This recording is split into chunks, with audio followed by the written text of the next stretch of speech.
Pagi Ibu, pagi. Silakan duduk. Kalau saya boleh tahu, siapa nama Anda? Nama saya Kalisa Barusadaka, bisa dipanggil Kalisa, tapi juga bisa dipanggil Caca kok. Wah, banyak sekali ya nama panggilan Anda. Jadi Anda lebih senang dipanggil yang mana? Saya sih lebih senang dipanggil Caca. Oke, baik Caca. Jadi saya sangat senang sekali karena hari ini kita dapat bertemu. Sehingga Anda dapat menceritakan segala sesuatu yang Anda risaukan, Anda pikirkan, dan juga Anda rasakan. Tenang saja, saya akan merahasiakan segala sesuatu pembicaraan kita hari ini.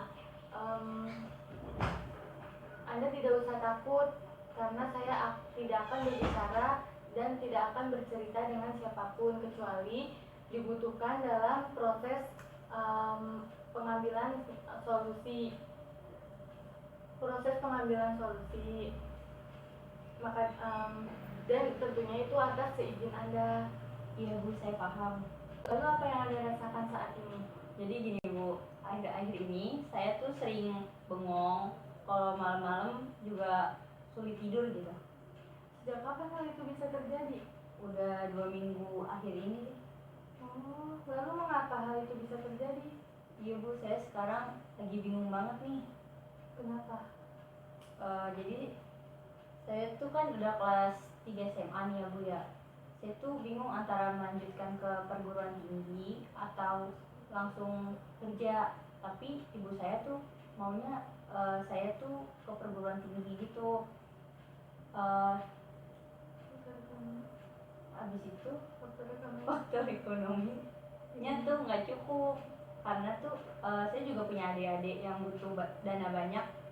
Kayak misalkan adik saya tuh yang kelas 3 SMP juga kan lagi tryout gitu buat bayar-bayar nanti dia masuk SMA-nya. Jadi gitu Bu. Iya terus? Ya jadi itu Bu beban saya. Dan saya di sini juga di posisi saya nih tuh saya pengen banget kuliah karena saya ingin jadi perawat. Saya ingin menggapai cita-cita saya. Tapi gimana ya, faktor ekonominya nggak cukup Bu gitu.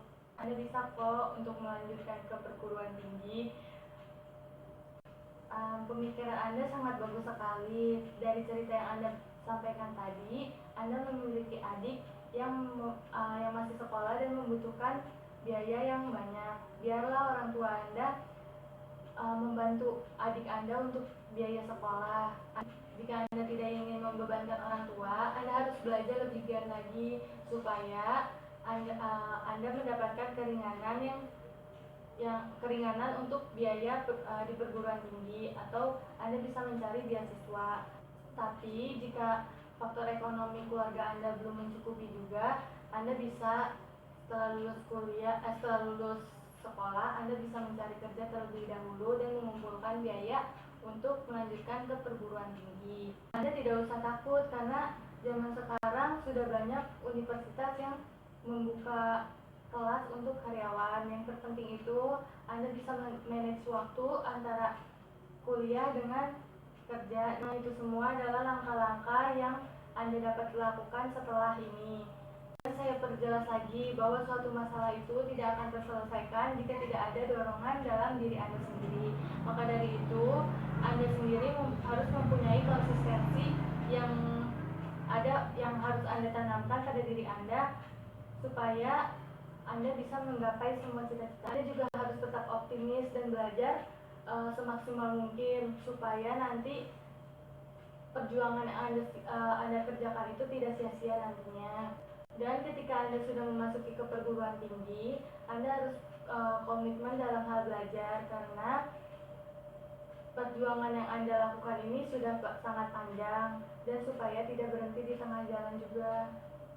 Oh, jadi saya harus belajar dengan giat dan konsisten terhadap apa yang saya lakukan.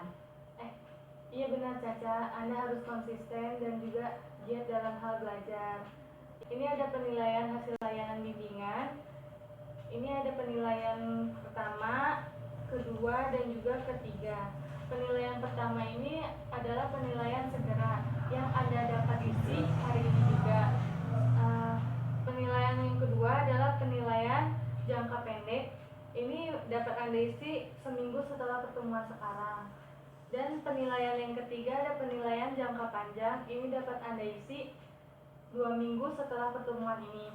Yang pertama, Anda boleh isi. Ini coba ada ini. Penilaian yang Ibu berikan tadi kepada saya. Oh iya, terima kasih Caca. Terima kasih juga Ibu telah membantu saya dalam menyelesaikan masalah saya. Iya, sama-sama. Dengan senang hati saya membantu Anda supaya Anda lebih baik lagi ke depannya dan dapat menggapai cita-cita Anda. Terima kasih Ibu. Iya.